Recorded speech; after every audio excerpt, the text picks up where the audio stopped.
I'm Edward Warfield, the publisher of Citybiz, and I'm honored today to interview Jeremy Zuker, who's the CEO of Spacer North America. Welcome, Jeremy. Thank you, Edwin. Great to be with you. Thanks for having me.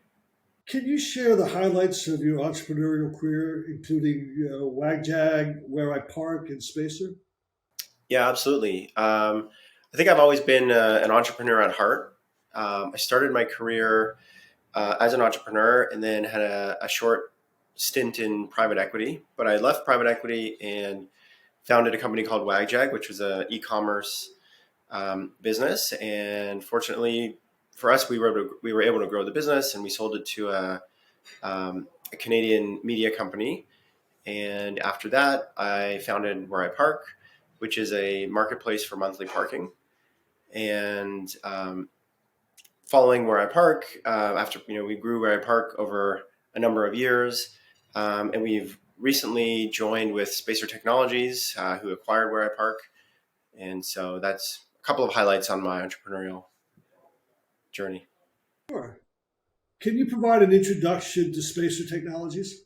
Yeah, sure. So Spacer Technologies powers various brands that facilitate marketplaces for space. So we essentially work with real estate partners, or sometimes we call them hosts.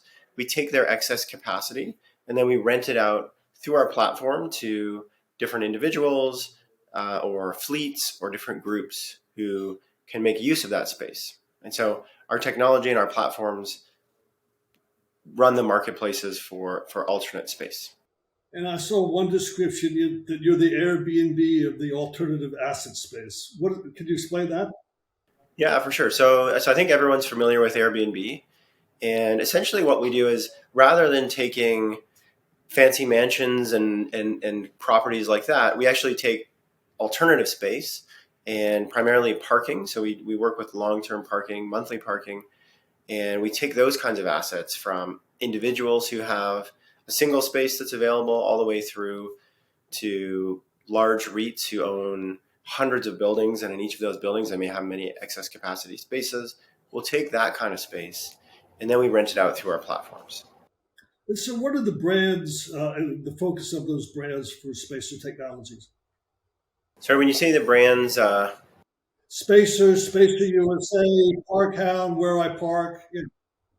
okay, sorry, our brands, absolutely, sorry. Um, so Spacer Technologies runs four different brands. In North America, the two brands are called Spacer, so spacer.com, and Where I Park. Those are focused on monthly parking. And additionally, in Australia, Spacer Technologies runs a brand called Parkhound, which focuses on monthly parking, and Spacer in Australia, which is a storage and monthly parking platform. So the focus is parking and self storage. Yeah, exactly. So it's self-storage and long-term parking. So really, we think of it in a lot of ways with our property owners. We think of our parking tenants as tenants. So a lot of these buildings we work with or different places will have residential tenants, and we think of the parking just like they, another kind of tenant in their building. And so it's all long term, meaning it's all monthly, and typically people are staying for an extended period of time, more like a year on a monthly basis. So, what is the economic impact of the Spacer solutions on the economics for buildings and REIT owners? Yeah, it's a great question. So on our supply side, we have different kinds of hosts, right? So it starts with an individual who's got a space, and then goes all the way up, like we said, into REITs who own multiple buildings. So I'll start with an individual. Individuals, if they're able to rent out their excess space, or if it's a small business, they rent out a couple of extra spaces, that can generate new income for them. And of course, that's important for a lot of people to find ways of generating income from something that they already have that they're not using, right? So that extra space, that parking space, that could be $200-300 a month in extra income for that individual. When we think about the REITs and the larger groups, often they have many spaces available. So there's lots of cases where we work with a building that may have 20, 30, 50, even 100 spaces available in the building. And so for them, if they can rent out that excess capacity, it's really a large driver of excess revenue for that building. And essentially for those groups, they can really generate more yield off their asset. The interesting thing about parking is that it's a piece of concrete really sitting there. They don't have to do anything with it. They already have the systems. They just have this extra space, and our systems really turn that into a revenue stream. So to give you some examples, we have properties that will generate over $100,000 of new revenue for that particular property in a year. And obviously, those properties, they can put a cap rate on that, depending on the market they're in. But that kind of extra revenue can generate a significant amount of value in the property. So that's really what many of our, commercial property owners and managers are most interested in, because of course the extra revenue is great, but the value of the properties can really go up. And so if you think about a portfolio of buildings, like in a REIT situation, if each building can add excess revenue and of course the associated increase in value, it can add up to a very large number for the REIT. And so you recently introduced Spacer Index. What is Spacer Index? Yeah. So the Spacer Index is an attempt at essentially quantifying how much space is available in various cities. So if we take a step back and we think about Spacer Technologies, really built around building these marketplaces for this excess space. And there's really so many areas of every city where there's tons of extra space. And that's what our platforms do to bring it together. So what we did is we looked at how many parking spaces are there available in a city that could be rented out that are not being rented out. And so we took a pretty conservative approach on this. And by conservative, I mean, we didn't include street parking. We did not include some of the the commercial parking in the downtown areas where it's typically full. So we only took extra parking that would be in places that's really not being used. And for a city like San Francisco, we found by going through this methodology, we found there was over 95,000 extra parking spaces that could be rented out in the city of San Francisco. Then what we did is we said, well, what are those worth? And so we looked at the different pricing for monthly parking around the city. We took a conservative number. We know in the most densely populated, most popular areas, the price is going to be higher than the rest of the city. So we took a conservative number, and when we look at it, in San Francisco, there's something like $250 million of annual rent that could be achieved if these places were actually brought into the market. And so we really wanted to illustrate, and we were actually surprised when we saw how big some of these numbers were. I mean, we knew there was an important sharing economy marketplace happening for this kind of space, but we're really surprised there's that much space available in these cities. And is the index applied are you doing it in other cities? Yeah, absolutely. So we've created it for a few other cities already, and we're going to continue to build it out for other cities. So we built it for Washington, D.C., for Seattle, Washington, and San Francisco so far, and we're going to continue to build it out for other cities. One of the things that's really important when we think about this excess space is that what we're finding is there's really a huge amount of space that's really wasted. So in a lot of these urban centers, we often hear it's so hard to find parking. There's not enough parking. But what we found is there actually is a lot of extra parking that's just not being used, right? It sits vacant. And so that's one of the things that we really do across our brands is we try to make use of this excess capacity, because we found that in so many cities, there's just such an amount of waste. And we think by being efficient in using these parking spaces, in the long run, that'll mean, less of these kinds of spaces need to be built. So there's lots of different, social impacts around cities when you efficiently make sense of make use of the space that's in the cities. And so, can you provide some of the major milestones in the history of the company? Yeah, for sure. So I'll start off at the beginning. And Where I Park was founded in 2014 to focus on monthly parking. Spacer Technologies in Australia was founded in 2015, right around the same time, and focused on storage solutions. In 2017, Spacer Technologies made an acquisition of a company called Parkhound, which focused on the monthly parking peer-to-peer marketplace. Then a couple of interesting facts. In 2020, where I Park made its 10,000th booking, which is a big milestone. In 2021, Spacer had paid out over $100 million in payments to its hosts and its real estate partners. And then last year in 2022, Spacer Technologies acquired Where I Park, which is a milestone for the company Spacer Technologies, and of course, a milestone for Where I Park as well. So, who are some of your partners? Yeah, so we have a broad spectrum of partners.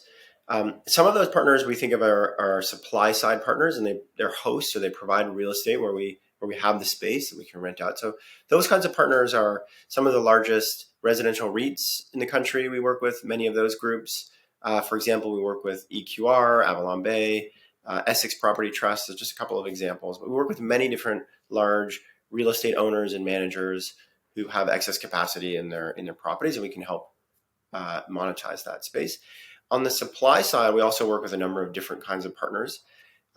So in addition to renting out space to individuals, we have partnerships with groups like rental car agencies, in particular, some of the groups that are nationally based and have cars that they rent out to people in other sharing economy platforms like drivers for Uber and Lyft and DoorDash. They have these cars, they rent them out to those kinds of drivers, and they need to park them somewhere, which is where we can come in and find them parking spaces, not only in one city, but partnerships across the country where they have different operations.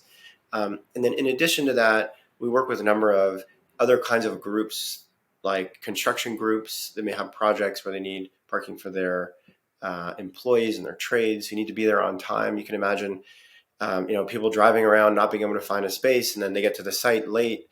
That has a knock-on effect and can really have an impact on their project. So they want to have, reserved parking for their group and other kinds of groups. So there's corporations who need parking for their employees. Sometimes we work with companies in a partnership way where the company has offices in multiple cities. And so they're working with us in one city and they say, we're opening a new office somewhere else, and can you help us secure parking for our employees? And can you provide an overview of the funding of Spacer? Yeah, so Spacer is a successful sharing economy company. It's been operating since 2015 and has obviously made a number of acquisitions. Spacer does have a group. It has done a few funding rounds through its investor network in the past. I don't think none of it's publicly available, but but they have done some funding rounds. And so, what are the growth plans? Is it going to be more acquisitions or internal growth? And where do you see the biggest opportunities, in the storage area or parking? Yeah. So in North America, we're solely focused on monthly parking, and we see lots of opportunity around the parking area. To give you a sense, parking in North America is something like a $35 billion industry. So there's lots of room for us to continue to grow within parking, and that's really our focus in North America. Specifically, where we see a lot of, we're lucky to be in a growing company, and we continue to grow, and we're really focused on building out our partnerships, both on the supply side, so bringing on more and more real estate partners, and we found we've been able to help them monetize their assets, and lots of different groups want to find ways to create new revenue sources. So we really focus on growing in that way, and then of course working with our demand side, which is the individuals and the fleets and the kinds of groups that park with us. And so in North America, we're really focused on just continuing to do that in the geographies where we are, which is United States, Canada, and then additionally in North America, outside of North America, in Australia, and we see lots of opportunity in growing that part of our business. So, is there any part of your story or the Spacer story that you haven't shared with us that you'd like to share with us? I think one of the interesting things is that, again, thinking about efficiency, in that if we're able to use a parking space that's not being used. So for example, when we started the business, we always thought about these two buildings next to each other. One's a commercial building, an office tower. And in the residential tower, overnight and on the weekends, it's full of cars. But during the day, it was empty. And the opposite was happening in the office tower next door. So everybody would park there during the day, and of course, in the evenings and weekends, they were home. So what we thought about is how do we combine these so that we really only need one parking garage. And on a macro level, if you only needed one parking garage there, you could save on all of the costs associated with building another garage, right? Just, I mean, the financial costs, but also the excess traffic that happens, all the energy that goes into building all these things.